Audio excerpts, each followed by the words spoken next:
자, 여러분, 하나님은 전능하신 하나님이시죠. 왜냐하면 하나님께서 천지를 창조하실 때 입김, 그 말씀으로 창조하셨어요. 반면 인간은 어떻죠? 문제도 많아요. 탈도 많죠. 저마다 욕심도 있고 저마다 또 원하는 것, 추구하는 것이 있습니다. 언제나 또 갈등이 있고 문제가 많아요. 그래요. 그 인간이 그런 어떤 연약함들을 지니고 있다는 사실을 하나님은 너무나 잘 알죠. 근데 하나님께서 직접 일을 하시고 직접 말씀하시면 그 모든 일이 다 완전하지 않겠어요? 구원도 마찬가지고 또 심판도 마찬가지고 이 세상을 이끌어가는 이 교회의 모든 그런 목양과 운영도 하나님께서 직접 하시면 되는데 왜 하나님께서는 그 인간과 함께 일을 하시고 싶어 하는 걸까요? 연약하지만 왜 하나님께서는 직접 말씀하시지 않고 이 설교자 또는 말씀을 전하는 선지자를 세우시는 걸까요? 그 이유는 하나님께서 이 세상을 창조하실 때 사람을 목적을 두고 창조하셨잖아요. 하나님의 형상대로 하나님의 모양대로 삼위일체 하나님의 그 모양대로 지으셨어요. 왜요? 삼위 하나님이 연합하고 교제하는 그 모습을 따라 인간도 하나님과 교제하고 사귐이 있기를 원했거든요. 그래서 하나님께서는 에덴 동산이라고 하는 그런 장소를 주시고 또 아담과 하와를 통하여 대리로 통치하고 모든 것을 만족하게 하셨습니다. 그냥 하나님은 인간을 로봇이나 기계로 만들지 않았죠. 인격체로 만드셨어요. 그래서 흙으로 빚었지만 그 코에 생기를 후하고 불어넣으심으로 말미암아 생명이 된 그 인격체가 되어서 하나님께서는 우리에게 또 자유의지를 주세요. 그래서 마음껏 우리가 하나님과 관계하고 사귀고 또 하나님 뜻대로 만물을 통치하도록 복을 주셨어요. 근데 이 인간이 왜 그 모든 복을 잃어버렸을까요? 그래요. 그 에덴 동산 중앙에 있는 그 동산의 과실 마음대로 먹을 수 있지만 선악을 알게 하는 이 나무를 열매 이걸 따먹지 말라 하나님께서 명령하셨는데요. 그 명령을 따라 순종하지 못해요. 뱀이 나타나서 사탄이 나타나서 너희도 하나님같이 될 수 있다. 그 속삭임에 그 열매를 따먹죠. 그 열매를 따먹는 순간 하나님과의 모든 관계도 끊어져 버립니다. 하나님께서 이 사람을 대신하여 이 땅을 통치하게 하셨고 만복을 누리게 하셨지만 그 모든 것들이 다 깨어지고 끊어지고 무너져 버렸습니다. 마귀의 유혹 때문에, 그리고 내가 왕이 된다는 그 사실 때문에 모든 것을 잃죠. 자, 여러분, 그 선악을 알게 하는 이 나무의 과실의 열매 어떤 의미일까요? 하나님과 우리 사이를 경계짓는 그 안전한 울타리이기도 하고요. 또 우리 오늘날 이 안전하게 계약서를 맺듯이 마치 이런 언약의 그런 계약서를 맺는 것과 마찬가지입니다. 근데 여러분, 누가 파기합니까? 인간이 파기해버려요. 자, 그래요. 그로부터 이제는 인간은요 죄의 노예가 됩니다. 하나님의 형상이 파괴되고요 저주를 받아 죽게 되어버립니다. 그러나 이걸로 끝납니까? 그렇지 않죠. 너는 정령 죽으리라 했지만 하나님께서는 그 죽음을 유보하세요. 에덴 동산에서 쫓겨나긴 하지만 원시복음을 통해서 어떻게 해요? 자, 여인의 자손을 통하여 난 자가 머리를 상하게 할 거다. 결국은 하나님께서는 이 죄 가운데 있는 그런 하나님의 백성들을 이 긍휼 가운데 구원하시기 위하여 한 인류를 대표하는 또 독생자를 보내주세요. 그분이 바로 예수 그리스도죠. 그래서 그분을 믿고 따르는 그 왕의 통치를 받고 또 하나님을 왕으로 모시는 그 한 부류가 있고요, 여전히 그런 내가 주인이 되어서 이 땅에 있는 세상의 권세 또는 힘들을 믿고 살아가는 또 한 부류가 있습니다. 자, 그래서 이 세상은 이제 둘로 나뉘게 돼요. 그러면 이제 세상은 하나님을 통치와 하나님을 왕으로 모시는 이 부류와 그리고 왕 삼는 이 두 부류로 나뉘는데요. 교회는 어떤 공동체죠? 하나님이 우리의 왕이시고 또 이 교회라고 하는 모임을 통해서 바로 예수 그리스도가 그 교회의 머리가 되고 우리는 몸 그리고 지체로 연결되어 있어요. 우리 모두는 다 하나님을 왕됨을 선포하고 하나님께서 통치하시고 다스리는 것을 이 땅에 보여주는 존재예요. 그래서 이 교회라고 하는 것은요 그저 우리가 동호회 우리끼리 그냥 뜻과 의견이 맞는 사람들끼리 좋아서 모이는 곳이 아니에요. 굉장히 특별하죠. 뭘 드러낸다고요?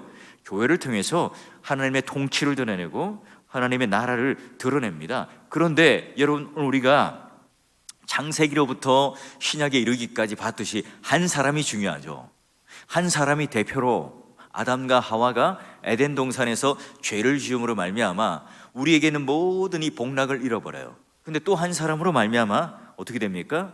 우리가 잃어버렸던 이 모든 지위를 회복합니다. 재창조를 통해서 이제는 새로운 피조물이 되어서 하나님 자녀로, 하나님 양자로 다시 입적돼요. 그리고 하늘에 속한 모든 이 기업의 상속을 우리는 받는 복을 다시 누리게 되죠. 그리고 여러분, 중요한 것은 바로 한 사람이 중요하다는 것을 우리는 꼭 기억해야 합니다. 그러면 성경은 언제나 한 사람을 신뢰하는, 하나님을 신뢰하는 그 사람을 늘 이렇게 우리들에게 소개하고 어떻게 하나님의 역사를 일으키는지를 보여주는 책이 바로 성경책입니다.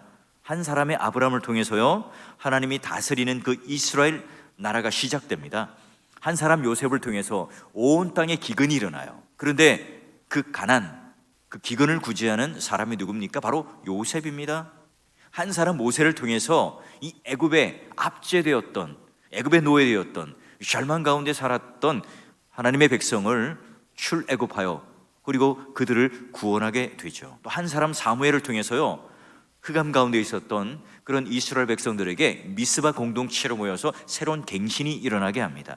그리고 한 사람 다윗을 통해서 하나님께서 약속하셨던 땅, 아브라함에게 약속하셨던 그 땅이 아브라함 한 사람을 통해서 그 영토가, 하나님의 나라가, 하나님의 영역이 회복되는 놀라운 역사가 일어나죠.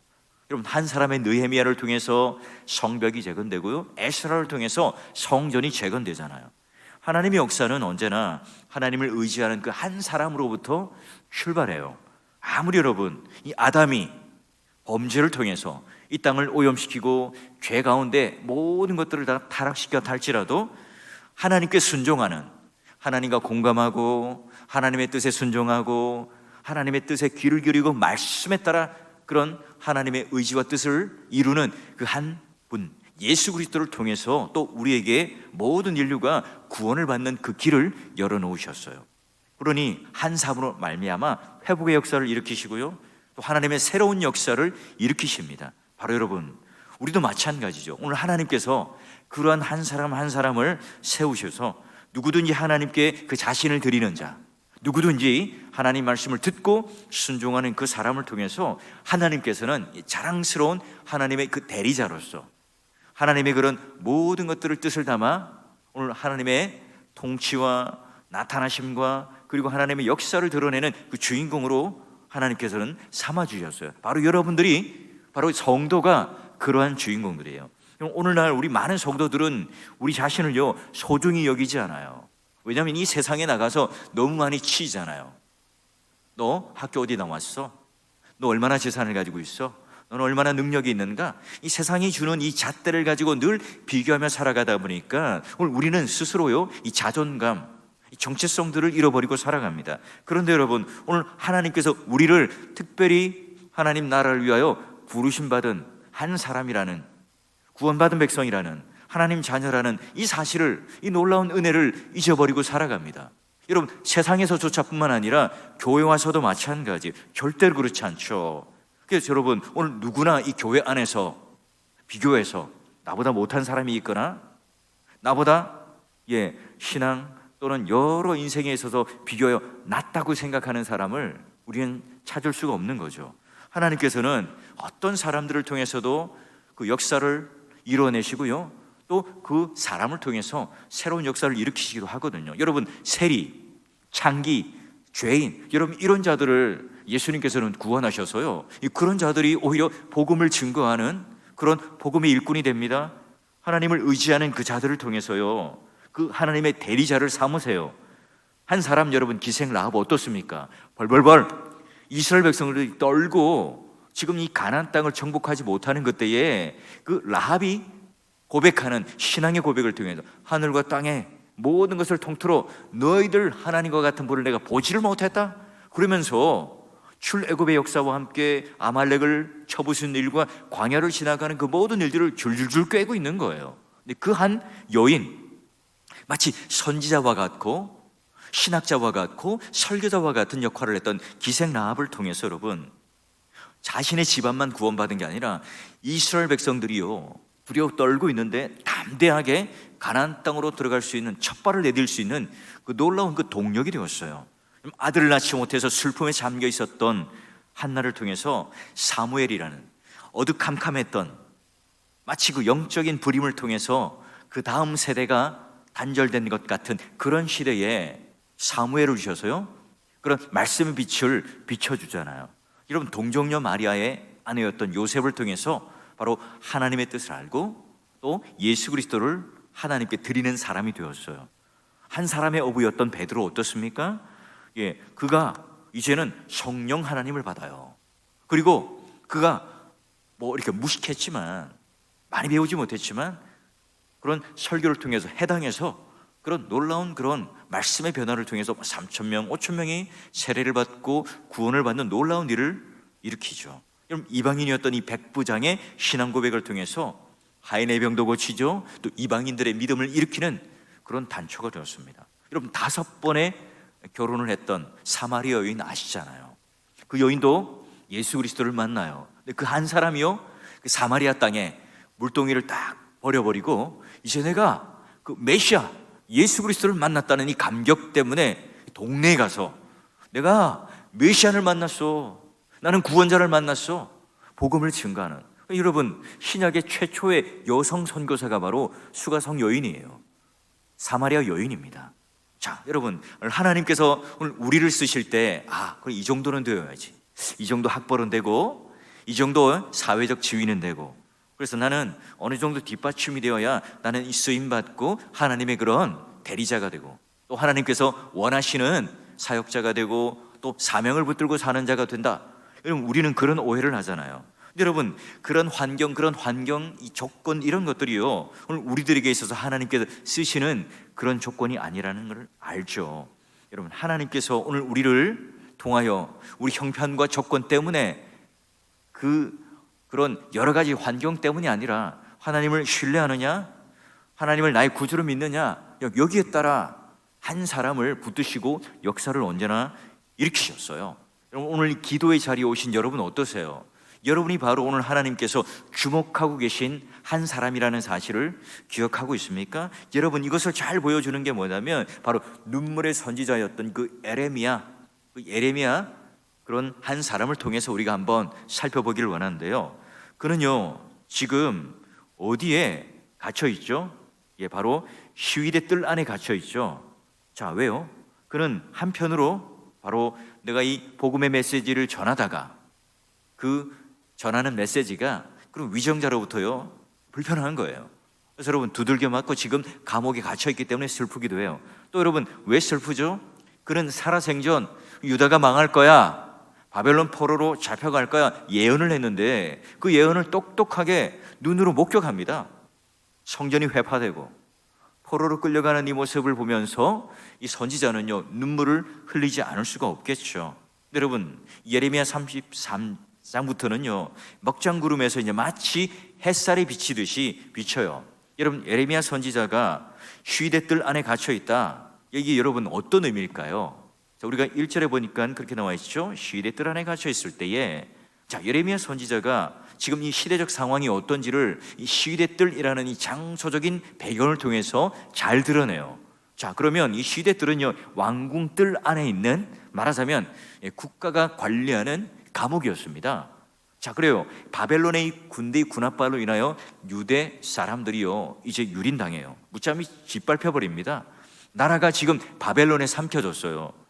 하나님의 성전이 무너졌습니다. 유다 왕조가 기울고 있고 시드기야 왕도 잡혀가고 동서남북을 바라봐도 소망이라고 하는 것은 눈꼽만큼도 없는 시대입니다. 이런 때 모든 것들이 다 끊어지고 또 모든 이런 상황을 돌아봐도 이스라엘 백성들의 이 영적 수준도 완전히 타락해버렸어요. 민족의 희망이라는 게 아무것도 없죠.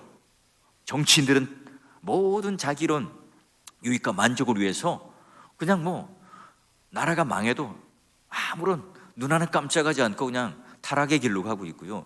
이스라엘 백성들은 하나님을 버리고 그냥 우상 숭배하는 그 길로 접어들고 있습니다. 자, 이때 여러분, 하나님의 뜻을 전하는 이 선지자가 감옥에 갇혀 있다? 무슨 상황일까요? 여러분, 이 선지자에게 무슨 소망이 있겠습니까? 지금 제대로 하나님의 뜻과 이 말씀을 전하는 선지자는 예레미야 선지자 하나밖에 없었어요. 다 여러분 거짓 선지자죠. 괜찮아, 우리 안 망해. 이 예루살렘 어떻게 망하겠어? 어떻게 이런 이스라엘 백성이 망할 수 있겠어? 안 망해. 이 거짓 선지자들의 그런 메시지가 더 마음에 와닿거든요. 은혜가 되거든요. 그런데 예레미야는 그 반대로 얘기하잖아요. 그러니 여러분 환영받겠습니까? 예, 또 예레미야 선지자는 어떻습니까? 지금 감옥에 갇혀 있으니까 절망에 휩싸이지 않겠습니까? 하나님, 내가 좀 이렇게 바른 복음을 전하면 저 사람들이 좀 목이 꺾이고 또 아멘하고 듣는 신용이라도 좀 해야 되는 것 아니에요? 근데 왜 저에겐 더 큰 시련과 이렇게 매맞음과 함께 핍박과 함께 감옥에 갇혀야 합니까? 여러분 절망하고 있을 그때예요. 여러분 그때 무슨 일이 일어나죠? 어떤 일이 일어납니까? 자, 보니까 여호와의 말씀이 그에게 두 번째로 임하니라. 예레미야에게 뭐가 임했어요?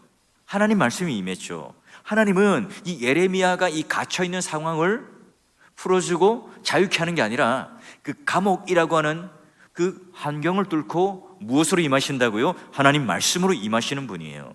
여러분 예레미야가 볼 때 너무나 답답한 상황이죠. 그러나 하나님의 말씀은 이 공간의 지배를 받지 않아요. 그런 예레미야의 감정에 지배를 받지 않습니다.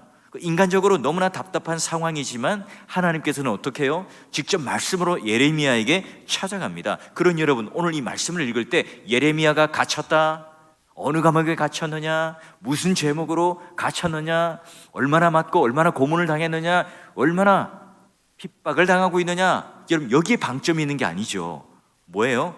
여호와의 말씀이 감옥에 있는 예레미야 그 상황에서도 말씀이 임했다. 지금 여러분 이게 방점이에요. 지금 선지자가 어디에 있느냐, 무슨 상황이냐, 이게 중요한 게 아니라 하나님의 말씀이 임했는가 임하지 않았는가, 그게 중요하죠. 우리 인간은 언제나 그 장소, 환경, 여러분 이런 것들을 가지고 나에게 제약이 되는구나, 또는 나에게 자유로움이 있구나, 또 내가 잘 나가구나, 내가 망했구나, 이렇게 우리는 판단하고 선을 그어요. 그렇죠? 우리는 누구나 다 그런 생각들이 있습니다. 좋은 대학, 안 좋은 대학, 좋은 집, 안 좋은 집, 그런 경계들을 가지고 있지만 하나님은 그렇지 않아요. 어떻게 해요? 오늘 네가 나를 신뢰하느냐, 신뢰하지 않느냐, 내가 지금 너를 사용하는 한 사람이냐 아니냐에 따라서 뭐가 임하냐? 하나님 말씀이 임하느냐, 임하지 않느냐. 중요한 건 뭡니까? 내가 오늘 하나님을 신뢰하느냐, 신뢰하지 않느냐, 이게 중요한 거예요. 여러분 우리가 위기 때 뭘 해야 합니까? 삼삼오오 모여서 회의를 하고 토론을 하고 문제에 대한 분석을 하고 그래 비판도 하고 여러분 원망하고 그러면 일이 일어납니까? 아무 일이 일어나지 않습니다. 여러분 절대로 여러분 교회 안에 위기의 때 여러분 그런 원망과 불평과 부정적인 것을 쏟아놓는 사람들과 함께 친하게 지내면 안 돼요. 내 신앙도 까먹는다니까요. 하나님 말씀 그게 임하는 게 너무너무 중요해요. 여러분 하나님께서 당신의 역사를 만들어 가실 때 뭘 주신다고요? 하나님 말씀을 주세요. 감옥이라는 이 환경도 뚫고 들어갑니다. 우리가 절망하고 있는 이 마음도 하나님께서 말씀으로 뚫고 들어오세요. 오늘 우리가 가지고 있는 한계라고 규정짓고 있고 제한하고 경계하고 있는 그 모든 것을 하나님께서는 무너뜨리고 시공간 이 모든 것들에 제약받지 않으시는 하나님이 뭐래요? 말씀으로 창조하신 그 하나님이 뭘로 임한다고요? 말씀으로 하나님께서 우리에게 임하세요. 그래요. 그러니 여러분 이때 우리가 살 수 있는 방법, 위기의 때에 하나님을 만나고 하나님의 사람으로서의 가장 중요하게 또한 해야 할 우선순위가 뭐라고요? 귀를 기울이는 거예요. 하나님 말씀이 오늘 내 심령 가운데 임할 때 바로 그 위기의 때는요, 바로 하나님께서 우리에게 원하시는 그 놀라운 역사를 일으키는 그때예요. 근데 여러분 예레미야에게 벌써 이제 두 번째 임했다 그래요.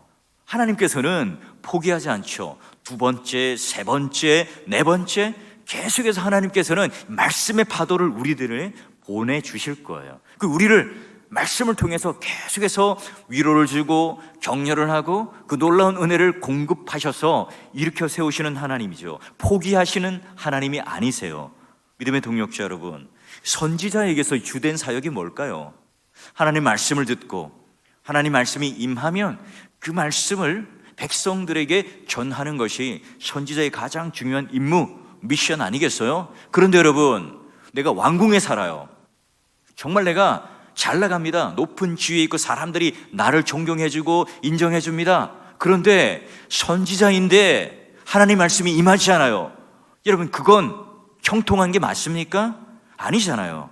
말씀이 임하지 않는다면 그는요, 아무리 여러분 좋은 환경, 왕궁에서 높은 지위를 갖고 있다 하더라도 그는 영적으로 갇혀있는 자예요. 자유로운 자가 아니잖아요. 하나님 말씀을 들을 수 없습니다. 내 영혼이 말씀으로 깨이지 않아요.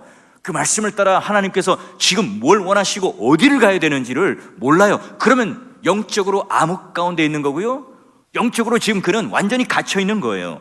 하나님께서 지금 말씀하지 않고 침묵한다는 것 자체가 뭡니까? 일이 없다는 겁니다. 이게 바로 위기라는 거죠. 여러분, 하나님 말씀이 여러분 삶 가운데 매 순간순간마다 임하는 것을, 그 놀라운 하나님의 뜻이 여러분 심령을 감동시키고 여러분 삶 가운데 순종을 일으켜내는 중요한 하나님 말씀으로 습격하고 있습니까? 여러분, 감옥에 갇혀 있든 절망에 있든 아니면 내가 하나님 가운데 만족을 누리며 또 이 세상의 평안을 누리고 있을 때든 어떤 때든 상관없이 내가 말씀을 폈는데, 설교를 듣는데, 또 내가 기도를 하는데 그 하나님 말씀이 오늘 나를 습격하여 그 하나님의 음성을 선명하게 들려주는 그 놀라운 은혜와 감격이 여러분 가운데 넘쳐나고 있습니까? 여러분, 하나님의 음성이 들리지 않으세요? 위기 때라니까요. 하나님 음성이 내 마음 가운데 확신이 없습니까? 듣지 못하는 상황입니까? 그럼 여러분, 감옥에 갇혀있는 상황이에요. 육신의 감옥은 아니죠. 시기대 뜰 안에 갇혀있는 그런 어려움과 환난과 핍박은 아니지만 영적으로 캄캄하게 오늘 아무것도 내가 일 없으므로, 이게 바로 여러분 하나님 앞에 위기에 있다라는 거예요. 하나님께서 오늘 우리들에게 이 교회의 직분자로 선물로 주셨다는 이 사실. 왜죠? 하나님 말씀을 듣고 기도하고, 여러분, 그런데 이게 끊기면요 사고가 나는 거예요. 믿음의 동역자 여러분, 내 삶이 얼마나 꼬여 있는지, 얼마나 어려운지, 얼마나 답답한지, 풀리지 않는지 상관없죠. 오늘 하나님 말씀이 우리 마음 가운데 임한다면 그 하나님의 심령이 오늘 우리를 뜨겁게 하실 거고요, 이 예레미야가 감옥에 갇혀 있었지만, 시위대 뜰 안에 있었지만 오히려 그 하나님의 은혜를 경험하고 새롭게 그 역사를 일으키는 그런 자리로 나아갔던 것처럼 오늘 여러분의 마음도 마찬가지예요. 냉랭해 있고 침체해 있다면 여러분 다시 한번 귀를 기울여서 하나님의 음성이 들리는 그 놀라운 역사를 통해서 여러분 마음이 회복되어지고 여러분 환경이 여러분을 제약하는 것이 아니라 도약하고 뛰어넘는 그 놀라운 역사를 통하여 하나님께서 여러분을 사용하시고 여러분을 역사 가운데 한 대리자로, 말씀의 사역자로 세우시는 그 놀라운 은혜가 여러분 가운데 있기를 주의 이름으로 축원합니다. 자, 시대감을 말씀으로 습격하여 뚫고 들어오셨어요. 하나님께서 지금 뭘 가르쳐 주시나요? 자, 한번 말씀 볼까요? 말씀을 한번 읽어봅시다. 자, 같이 한번 읽겠습니다. 시작. 이를 행하시는 여호와, 그것을 만들며 성취하는 여호와, 그의 이름을 여호와라는 이가 이와 같이 이르시도다. 예, 우리는 지금 이렇게 좀 무미건조하게 읽지만, 예, 이 에레미야에게 강렬하게 임했을 때는 막 얼마나 여러분 흥분했을까요? 이를 행하시는 여호와, 그것을 만들며 성취하시는 여호와, 그 이름을 여호와라는 이가 이와 같이 이르시도다. 여호와 가라사대 이러면 되잖아요.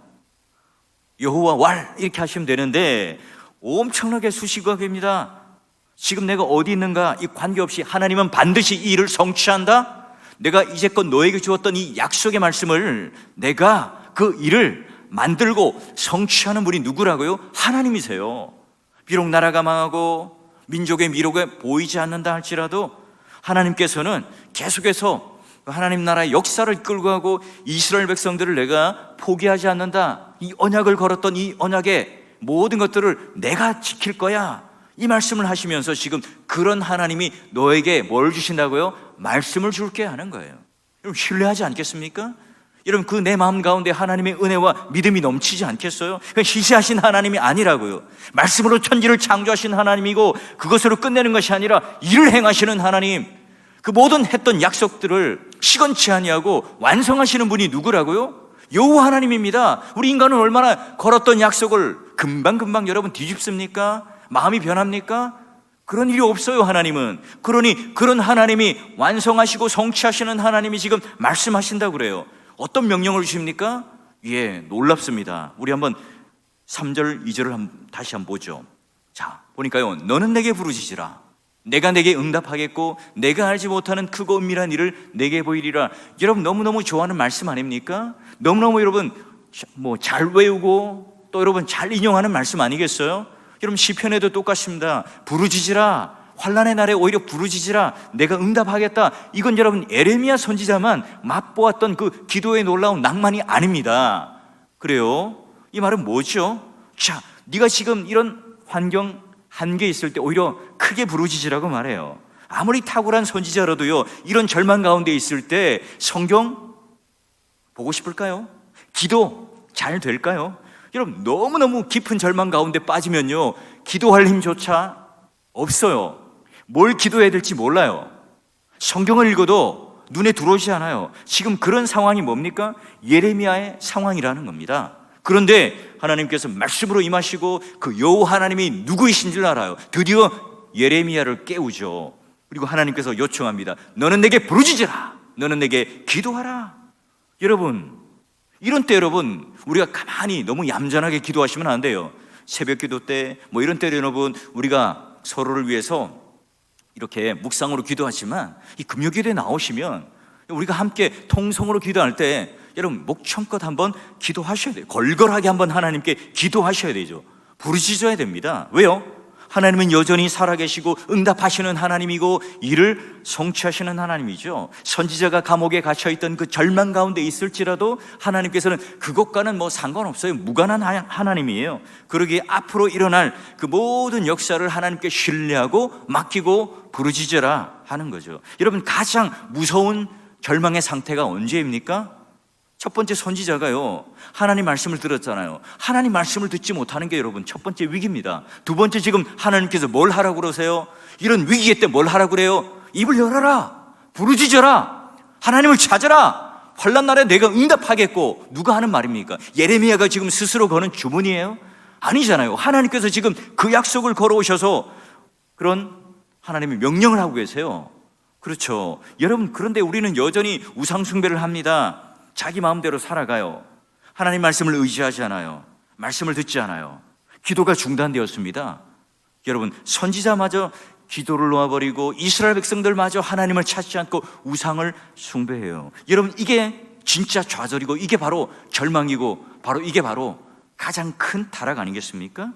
여러분, 가장 큰 비극은 우리가 이 기도조차 완전히 포기하는 거예요. 우리의 삶을 보세요. 답답하다? 또 우리의 침체되어 있다? 우리는 스스로 볼 때 어떻게 하지? 이런 마음을 갖지만 하나님은 어떻게 하세요? 절대 포기하지 않죠. 두 번째, 세 번째, 하나님 말씀을 주세요. 그리고 그런 때 오히려 나에게 부르짖으라. 하나님께서는 우리에게 명령하세요. 너 시기의 뜰 안에 갇혀있지? 나라가 망하지? 이스라엘 백성들 포로로 끌려가겠지? 그러나 그것 때문에 너는 포기하지 말고 다시 일어나라, 부르짖으라 말씀하고 있어요. 단순한 지금 예레미야에게 기도 요청을 하는 것일까요? 아니죠. 너 지금 이 소극적인 이 상황, 이 태도, 이걸 버리고 더 적극적인 태도로 뭘 찾으라? 하나님을 찾으라, 기도하라는 겁니다. 기도라고 하는 것은 우리가 생각하기에 할 것도 없고 또 능력도 없고 은사도 없으니까 그저 내가 무릎 꿇고 기도밖에 할 거 없으니까, 여러분 이런 소극적인 태도가 기도가 아닙니다. 오늘 하나님께서 우리에게 가장 강력하게 요청하고 계신 우리 마음의 중심과 우리의 태도를 하나님께 적극적으로 밀어넣는 그게 뭡니까? 바로 기도예요. 기도한다는 것은 가장 적극적인 신앙행위고 가장 적극적인 하나님을 향한 그런 찾음과 부르짖음입니다. 이때 여러분 하나님께서 어떻게 하시겠다는 거예요? 자, 보세요. 예레미야 33장 2절 3절. 너는 내게 부르짖으라, 내게 응답하겠는데 어떻게 한다고요? 내가 알지 못하는 크고 은밀한 일을 내게 보이리라. 기도가 뭡니까? 우리의 욕망, 우리의 욕심을 성취하고 지는 게 아니라 하나님 편에서 이 일을 하는데 우리가 알지 못하는 것을 이제는 하나님께서 열어서 내가 생각하는 것보다, 내가 기대하는 것보다 더 큰 것을 하나님께서는 우리들에게 응답하여 주시는 아주 후하신 분이라는 거예요. 하나님은 이러실 거다. 우리가 예상하고 기대하는 것, 그걸 뛰어넘는 그런 놀라운 응답을 주시는 거예요. 여러분, 교회를 다니는 사람들 중에도요, 이런 기도에 대한 간절한 열망이 없는 분들이 너무너무 많아요. 우리는 왜 여러분 이 금요 기도에 참여할까요? 기도에 우리는 별 감정이 없고 감동이 사라져 버렸어요. 무슨 의무로 우리가 생각하기도 하죠. 우리의 문제는 뭐죠? 지금 내가 처한 형편, 지금 내가 당하고 있는 그런 어려움들, 풀지 못하는 문제들, 얽혀있는 여러 가지 관계들, 이게 문제가 아니라니까요. 뭐가 문제죠? 우리 아무런 환경이 문제가 아니라 오늘 가장 교회의 큰 문제는 하나님의 백성들이 말씀을 듣는 것, 기도하는 것을 포기하는 게 진짜 문제인 거예요. 하면 됩니다. 하면 돼요. 우리가 말씀을 듣고 기도하는 일에 여러분 하면 돼요. 여러분, 하나님은 오늘도 그 환경을 굴하지 않고 살아계신 그 하나님께 엎드려 하나님의 이름을 부르고 또 부르짖는 그 자들을 향해서 어떻게 합니까? 크고 은밀한 것을 보여주시겠다고 약속하신 하나님 아니겠습니까? 우리 삶의 문제도 아니고 우리 외모의 문제도 아니고 우리 실력의 문제가 아니라 어떤 학력, 어떤 출신의 문제도 아니라 오늘 하나님 앞에 겸손하게 무릎을 꿇고 부르짖는 그에게 오늘 우리에게 크고 은밀한 것을 보여주시겠다고 하신 하나님, 그 특권은요 누구에게 한정된 게 아닙니다. 설교는요 아무나 할 수 있는 건 아니겠죠. 그러나 이와 같은 놀라운 비밀은 오늘 하나님 앞에 무릎을 꿇는 하나님의 한 사람, 그 대리자를 통하여 모든 사람들에게 열려있는 놀라운 특권과 선물이에요. 나는 칼과 단창으로 여호와 이름으로 내가 나가겠다. 만군의 여호와 이름으로, 이스라엘 군대의 하나님의 이름으로 내가 나가겠다. 골리앗 앞에 여러분 당당하게 나갔더니 다윗처럼 우리가 기도하는 한 사람을 찾고 계신 하나님, 그러기에 한나가 부르짖음으로 그런 아들을 얻고, 엘리야는 기도함을 통하여 가뭄을 끝내고, 느헤미야는 그런 놀라운 기도함으로 말미암아 성벽을 완성하는 그 놀라운 일들, 바로 기도하는 이 한 사람을 통하여 하나님께서 역사를 시작하고 역사를 완성하셨던 것처럼, 여러분 오늘 우리의 가장 큰 방해물이 뭘까요? 우리의 열심입니다. 우리가 가지고 있는 그런 선입견, 또는 우리가 가지고 있는 그런 지혜, 또는 우리가 가지고 있는 그런 알량한 실력, 이런 것들 때문에 오늘 하나님께서 일하시고자 하는 그 여백을 우리가 메어버리고 그 여백을 만들어 놓지 않는 거죠. 하나님이 일하시는 공간을 자꾸 넓히는 게 뭡니까? 철저하게 내가 오늘 이 감옥 안에서도 하나님 말씀이 우리 가운데 뚫고 습격하는 것처럼 하나님의 말씀이 매번 나에게 습격하는 그 놀라운 사건이 있어야 되고요, 또 하나님 앞에 끊임없이 내가 기도하며 부르짖는 그 일들을 통해서 하나님께서 일하는 그 여백, 이 공간을 열어놓을 때 바로 하나님께서 오늘 우리들을 바라보며 한 사람을 통해서 그 놀라운 역사를 일으키실 거예요. 내가 해야 할 일이 있지만 하나님이 반드시 해야 할 일이 있습니다. 아무리 내가 사람들이 말하는 전문가라 할지라도 반드시 하나님만이 하실 수 있는 일이 있는 거예요. 하나님 하실 그 여백을 만들어 놓는 이 일들이 바로 오늘 예레미야가 하나님 앞에 부르짖는 그 일들이 되겠죠. 믿음의 동역자 여러분, 오늘도 하나님 앞에 이 지금 위기의 때다, 우리의 모든 마음이 냉랭하다, 메말랐다, 말만 할 게 아니라 그럼 내가 기도해야 되는 건 아니겠어요? 내가 그 원인 아닙니까? 내가 바로 이런 하나님의 불덩이가 될 때, 한 사람이 될 때, 기도하는 하나님의 그런 찾는 그 대리자가 될 때, 이런 하나님의 위기의 때에 하나님께서는 다시 오늘 우리에게 그 놀라운 부흥의 역사를 허락하실 거예요. 중요한 것은 우리 열심이 아니라 하나님의 열심이고, 기도하지 못하고 주저하고 있는 예레미야, 모든 것이 다 막혀 있지만 결국은 뭐가 해결합니까? 하나님 말씀이 우리를 습격해야 됩니다.